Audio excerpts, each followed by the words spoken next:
Hello दोस्तों, एक बार फिर हमारे यूट्यूब चैनल ड्रीम्स मेकर में आपका बहुत बहुत स्वागत है। तो कैसे हैं आप सब। चलिए आज हम अपना टॉपिक स्टार्ट करते हैं। तो आज का टॉपिक है हमारा पाषाण काल। आज हम पढ़ेंगे पाषाण काल के बारे में, इतिहास में प्राक ऐतिहासिक काल और प्राक ऐतिहासिक काल में हम पढ़ते हैं पाषाण काल के बारे में। जैसा कि आपको पिछले वीडियो में बताया था कि प्राक ऐतिहासिक काल को हमने दो भागों में विभाजित किया था, एक पाषाण काल और एक धातु काल में। ठीक है, तो उसके बारे में जानकारी प्राप्त करने के लिए और उस वीडियो को देखने के लिए हमारे YouTube चैनल को सब्सक्राइब, लाइक और शेयर करिए और आपको आने वाले वीडियोज़ के भी अपडेट साथ साथ मिलते रहेंगे। ठीक है, तो इस टॉपिक को जानने से पहले पिछले वीडियो को देखिए, जिससे आपको अच्छे से समझ में आएगा। तो हम पढ़ेंगे प्राक ऐतिहासिक काल और उसमें हमारा टॉपिक है आज का पाषाण काल। और पाषाण काल को भी हमने पिछले वीडियो में बताया था कितने भागों में बांटा गया है। तो उन्हीं में से हम अभी आज के वीडियो में हम सिर्फ एक पहला भाग पढ़ेंगे। तो कौन सा? पाषाण काल में नव पाषाण काल, सॉरी पूरा पाषाण काल, पूरा पाषाण काल। इसको हम कहेंगे स्टोन एज या फिर इसको कहेंगे प्री स्टोन एज। तो आज हम इस टॉपिक के बारे में चर्चा करेंगे। ठीक है, तो चलिए शुरू करते हैं हमारे वीडियो को। और इसमें हम क्या पढ़ते हैं, सबसे पहले हम जानते हैं कि पूरा पाषाण काल का जो मानव था वो किस प्रकार का था। तो हम बात करें अगर पूरा पाषाण काल के मानव के बारे में, यानी कि ह्यूमन वो कैसा था, तो ये आप जानते हैं कि ह्यूमन कैसा था? प्रीमेटिव ह्यूमन, यानी कि आदि मानव। और इस प्रीमेटिव ह्यूमन को कहा जाता था प्राइमेट्स। प्राइमेट्स जिसका मतलब होता था नर वानर, मतलब एक ऐसा वानर जो देखने में एक नर की तरह या एक ह्यूमन की तरह दिखाई देता था। ठीक है, और इसी के क्रम में ह्यूमन का जब डेवलपमेंट हुआ तो आज का जो मानव है, आज का मानव, तो उसको हम किस में जानते हैं? वो है होमो सेपियंस। होमो सेपियंस। लेकिन अगर हम बात करें प्राइमेट्स की या नर वानर के समय पे, या उस समय जब मानव की एक शुरुआती अवस्था थी, तो मनुष्य शुरुआती अवस्था में केवल एक फूड संग्राहक हुआ करता था। मतलब पूरा पाषाण काल में जो मनुष्य था वो मनुष्य क्या था? केवल भोजन संग्राहक। भोजन संग्राहक मीन्स फूड गैदर।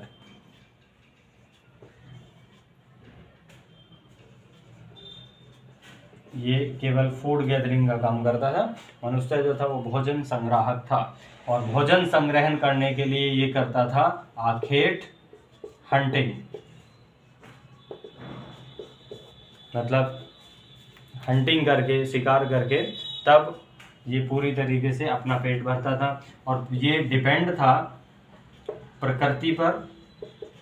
तो कहते हैं कि उस समय मानव प्रकृति पर निर्भर था, मीन्स जंगली जानवर या पेड़ पौधे या उनसे प्राप्त होने वाली जो भी चीजें थी उनको खाकर अपना पेट पालता था। ठीक है, अभी तक इनका किसी भी प्रकार का पर्यावरण के डिन्यूडेशन या पर्यावरण के किसी भी प्रकार के नुकसान में या लॉस में कोई इनका हाथ नहीं था।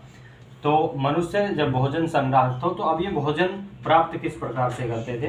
भोजन प्राप्त करने के लिए शिकार करते थे और शिकार करने के लिए ये बड़े पत्थरों का उपयोग करते थे, बड़े बड़े पत्थरों का।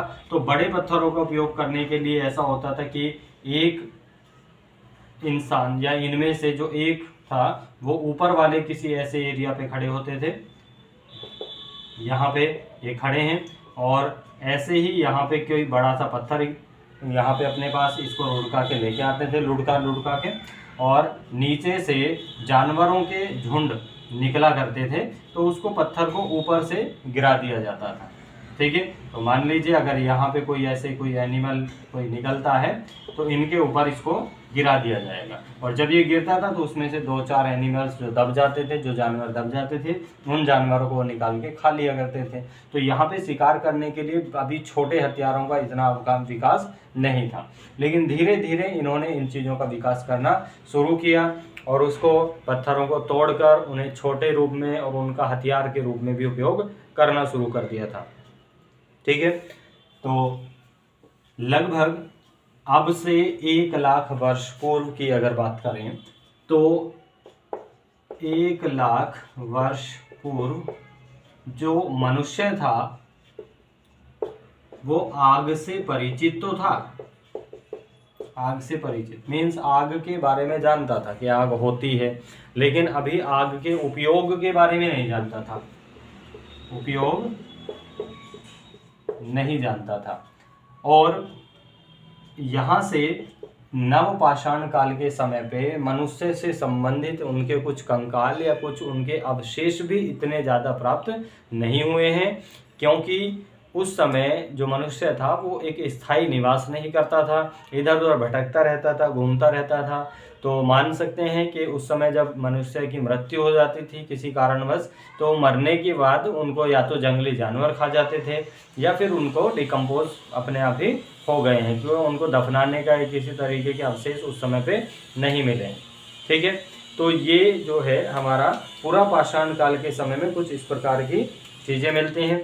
लेकिन इससे संबंधित पूरा पाषाण काल से संबंधित जो सवाल आता है उसमें कई ऐसे प्लेसेस हैं जहाँ से कुछ अलग अलग प्रकार की चीज़ें पाई गई हैं, तो उनके बारे में यहाँ से सवाल मोस्टली पूछा जाता है, तो जिनको हम अभी देखते हैं। चलिए इनको आप नोट करते रहिए साथ साथ।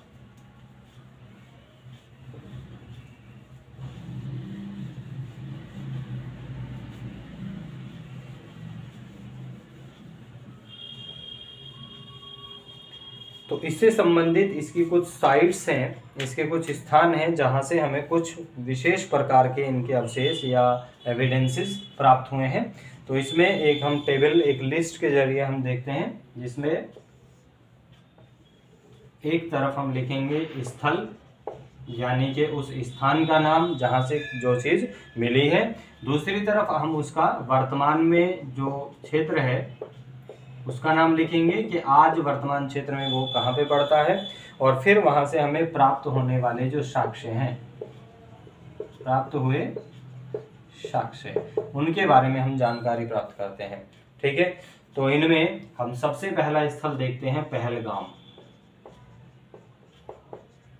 पहलगाम, तो पहलगाम पड़ता है जम्मू एंड कश्मीर वाले एरिया में, जम्मू कश्मीर क्षेत्र में। और आज अगर हम इसको डिफाइन करते हैं तो जम्मू कश्मीर वाले एरिया में पड़ता था पहलगाम, और यहाँ से पहलगाम से मिलते हैं हमें हाथ की कुल्हाड़ी के अवशेष, हाथ की कुल्हाड़ी। और हाथ की कुल्हाड़ी ये पत्थर से बनी होती थी। ठीक है, इसी को हम बोलते थे हैंड एक्स, हैंड एक्स। तो इसको हैंड एक्स या हाथ की कुल्हाड़ी बोलते हैं। तो हाथ की कुल्हाड़ी के सबसे पहले अवशेष मिले पहलगाम में। तो हम यहाँ पे लिख सकते हैं कि यहाँ से सबसे पहले अवशेष, हाथ की कुल्हाड़ी का सबसे पहला अवशेष भारत में पहलगाम से मिला, जम्मू कश्मीर वाले क्षेत्र से। इसके बाद दूसरा जो है वो है पिंडी देव या पोतवार।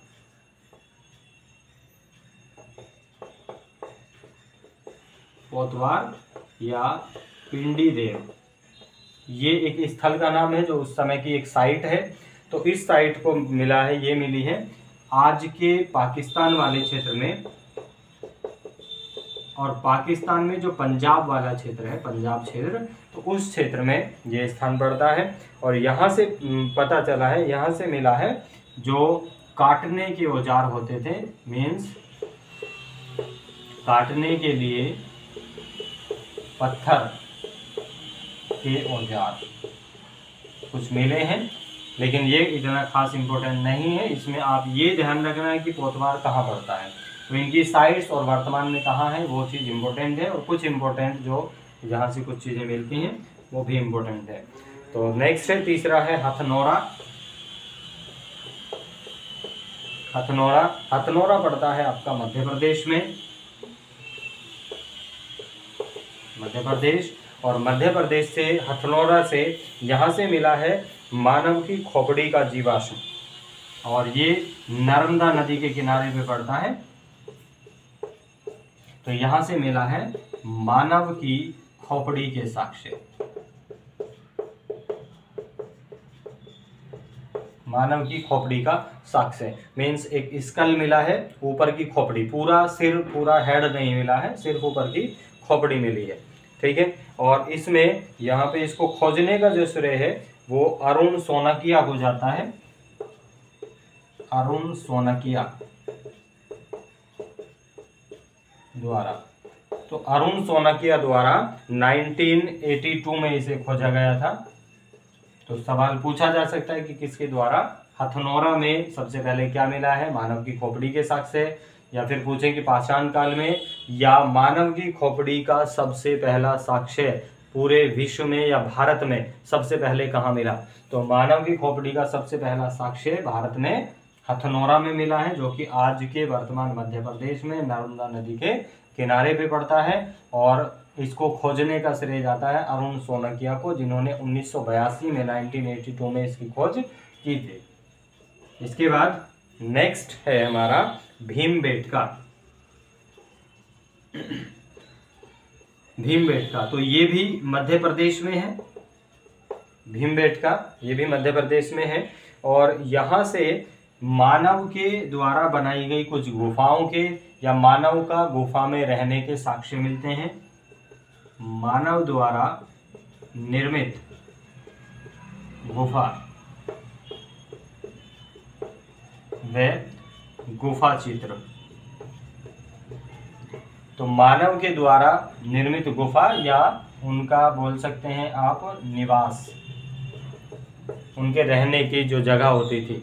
मतलब मानव पत्थरों को, बड़े बड़े पत्थरों का उपयोग करके, बड़े बड़े पत्थरों को रख के उनके अंदर रहता था, और बाहर से एक बड़ा पत्थर लगा के अपने आप को सिक्योर कर लेता था, जिससे जंगली जानवरों के आक्रमण से वो अपने आप को बचा सकते थे।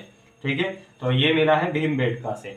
अब उसी समय पे मानव द्वारा जो गुफाएं थी, गुफा मिली है। अब समझिए कि मानव उस समय का क्या करता था। उस समय के मानव को कोई ऐसा काम तो था नहीं कि आज की तरह बिजी होना।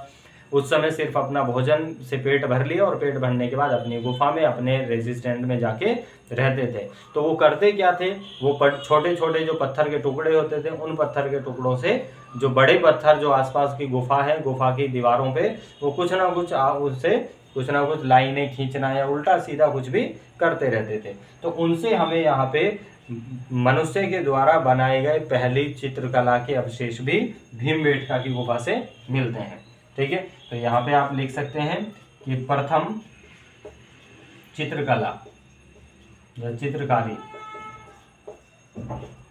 के अवशेष भी, या चित्रकारी के भी यहाँ पे प्रमाण मिलते हैं भीमबेटका से। विश्व में या भारत में सबसे पहले यहीं से मिले हैं। ठीक है।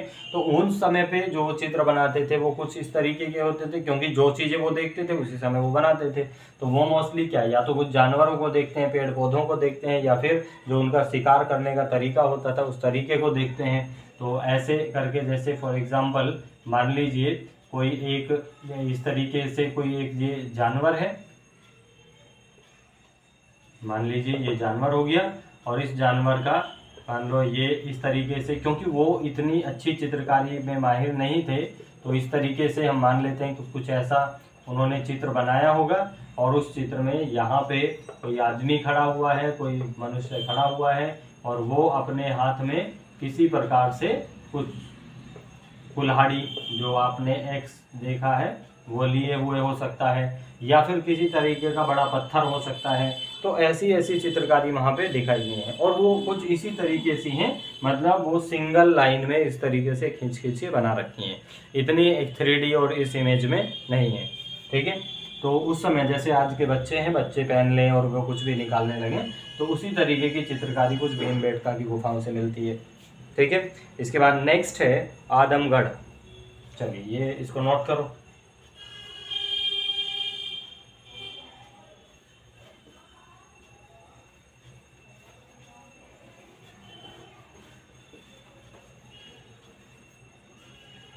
नेक्स्ट आदमगढ़। तो आदमगढ़ जो है ये भी एमपी में पड़ता है। आदमगढ़ ये भी आपका मध्य प्रदेश में पड़ता है। और यहाँ से जो है, यहाँ से मिले हैं शिल्प उपकरण। शिल्प मतलब कुछ वो जो हैंडीक्राफ्ट्स वगैरह कुछ बनाते थे तोड़ ताड़ के, उनको शिल्प उपकरण। इसके बाद नेक्स्ट है लोहदा नाला। ये सब बहुत इंपॉर्टेंट है और ये ध्यान रखना कि इंडस वैली सिविलाइजेशन में भी, वहाँ पे भी, यानी कि सिंधु घाटी सभ्यता में भी हम कुछ ऐसी ही साइट्स पढ़ेंगे और कहाँ से क्या मिला है। तो इनको मिक्स नहीं करना है, क्योंकि इंडस वैली सिविलाइजेशन की साइट्स अलग हैं और यहाँ की साइट्स अलग हैं, दोनों में डिफरेंस है। तो हम जो पूरा पाषाण काल पढ़ रहे हैं उसके कुछ साइट्स अलग हैं, और मध्य पाषाण काल, नव पाषाण काल, ताम्र पाषाण काल, तो सबके लिए अलग अलग साइट्स, अलग अलग स्थान हैं और अलग अलग वहाँ से उनके प्रमाण या साक्ष्य मिले हैं। तो एक एक करके, इसीलिए मैं आपके लिए जो वीडियोस हैं वो सब अलग अलग करके ही आपको मिलेंगे, किसी को भी मिक्स करके आपको नहीं दिया जाएगा, आपको जिससे कंफ्यूजन ना हो। तो एक समय पे सिर्फ आपके लिए एक ही टॉपिक रखा जाएगा, ठीक है। तो इसमें सिर्फ हम पूरा पाषाण काल के बारे में ही चर्चा करेंगे, या फिर नव पाषाण काल, मध्य पाषाण काल के बारे में कोई चर्चा नहीं करते हैं, ठीक है। तो नेक्स्ट है लोहदा नाला। ये पड़ता है आज के यूपी में, उत्तर प्रदेश में। और उत्तर प्रदेश में यहाँ से जो मिलता है, यहाँ से मिलते हैं मातृ देवी की प्रतिमा, और कहते हैं कि ये विश्व की प्रथम हड्डियों से बनी, क्योंकि ये हड्डियों से बनाई है, हड्डियों से बनी मातृ देवी की प्रतिमा है, ठीक है। तो यहाँ पे विश्व की सबसे पहली हड्डियों से बनी हुई, जैसे दो हड्डियां इस तरीके से रख दी, इस तरह से हड्डियां करके रख दी गई हों, और उसमें बीच में एक खोपड़ी रख के उसको बना दिया गया। तो ये जो है, ये एक तरीके से इस तरह से मूर्ति मिली है जिसकी वो पूजा पाठ करते हैं। तो उसको एक मातृ देवी का कॉन्सेप्ट वहां से क्लियर हुआ कि उसको मातृ देवी माना गया है, कि उसकी वो पूजा करते थे, ठीक है। चलिए, तो ये मिला है यूपी से। नेक्स्ट है हमारा पल्लवरन।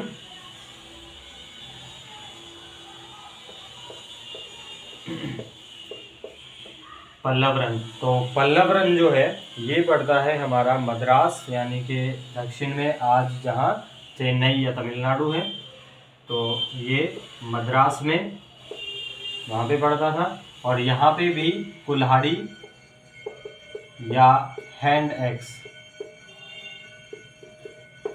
एक्स के या कुल्हाड़ी के अवशेष मिलते हैं, ठीक है। और हाँ, यहाँ से सॉरी कि वो अभी आपको लिखवाया था पहलगाम, तो पहलगाम में भी कुल्हाड़ी के अवशेष मिले हैं, और पल्लवरन से भी कुल्हाड़ी के अवशेष मिले हैं, लेकिन सर्वप्रथम यहाँ से मिले हैं, तो वो मिस्टेक है, उसको आप करेक्शन कर लेना। तो यहाँ से सर्वप्रथम मिले हैं, सबसे पहले पल्लवरन से पाए गए हैं कुल्हाड़ी के अवशेष भारत में, ठीक है। इसके बाद नेक्स्ट है गुड़ियाम। नेक्स्ट है गुड़ियाम, और गुड़ियाम जो है ये भी मद्रास में पड़ता है। और यहाँ से मद्रास से गुड़ियाम से जो है, यहाँ से मिलते हैं फलक और कलीवर। फलक व कलीवर। फलक मतलब यहाँ से जो पत्थर होते थे, पत्थरों को काट काट के, पूरा पाषाण काल के अंतिम टाइम में उन्होंने पत्थरों को काट काट के कुछ इस तरीके के फलक बनाए हैं। मीन्स पत्थर को कट कर करके कुछ इस तरीके के फलक या कुछ इस तरीके से उन्होंने उसको थोड़ा चेंज करने की कोशिश की है, तो उनको एक फलक का रूप दे दिया है, ठीक है। या कलीवर मतलब उनमें कुछ हैंड एक्स बनाने के लिए या वो बनाने के लिए उनके अंदर कुछ इस तरीके से काट के उनमें हैंड्स वगैरह या एक जो हत्था वगैरह लकड़ी का लगाने के लिए उनका भी वहाँ पे आविष्कार किया गया है, उनको वहाँ पे पाया गया है। तो वहाँ से फलक भी मिले हैं और कुछ कलीवर भी मिले हैं, मतलब जो हैंड एक्स होती थी उसमें डालने के लिए जो एक जो छेद या फिर जो बनाया जाता था, तो वो भी यहाँ से गुड़ियाम से प्राप्त होता है, ठीक है। तो ये है हमारा जो है पाषाण काल। तो पाषाण काल में ये कुछ महत्वपूर्ण साइट्स, ये कुछ महत्वपूर्ण वहाँ के स्थान रहे हैं जिनके बारे में हमने चर्चा की। तो पूरा पाषाण काल के लिए इतना ही इम्पोर्टेंट होता है, इससे ज़्यादा और इतना कुछ खास इम्पोर्टेंट नहीं है। ठीक है, तो आपसे मोस्टली प्री लेवल के लिए ज़्यादा इम्पोर्टेंट होता है, क्योंकि यहाँ से सवाल इन्हीं साइट से, इन्हीं अवशेषों के बारे में पूछ लिए जाते हैं। ठीक है, या फिर सीधे वनडे एग्जाम या किसी भी आने वाले एग्जाम्स के लिए भी इम्पोर्टेंट है, सवाल पूछ लिया जाता है। यूपीपीएस पीएससी यानी कि प्री एग्जाम्स में सवाल पूछा जा चुका है। किसी भी लेवल के पीसीएस में, किसी भी स्टेट पीसीएस में, आरओ एआरओ या किसी भी वनडे एग्जाम्स में भी यहाँ से सवाल पूछा जा चुका है। लोहदा नाला भी पूछा जा चुका है, आदमगढ़, पल्लवपुरम, ये पल्लवरन, तो ये कई सारी चीज़ें पूछी जा चुकी हैं। ठीक है, तो चलिए आज का वीडियो बस हमारा इतना ही रखते हैं, क्योंकि आज हमारा सिर्फ एक टॉपिक का हमने कॉन्सेप्ट क्लियर किया पूरा पाषाण काल के संबंध में। दूसरे टॉपिकों को अलग अलग हम वीडियो उनके अलग अलग बनाएंगे, क्योंकि जिससे आपको बिल्कुल भी कन्फ्यूजन या किसी तरीके की मिक्सिंग ना हो। ठीक है, तो चलिए जुड़े रहिए हमारे साथ, और आने वाले वीडियोस को देखने के लिए चैनल को लाइक सब्सक्राइब जरूर कर लीजिएगा और शेयर भी कीजिए। ज़्यादा से ज़्यादा लोगों को हमारे साथ जोड़िए, जिससे कि आपके साथ साथ दूसरों को भी यहाँ से आपको लाभ मिल सके। ठीक है, तो चलिए, थैंक यू।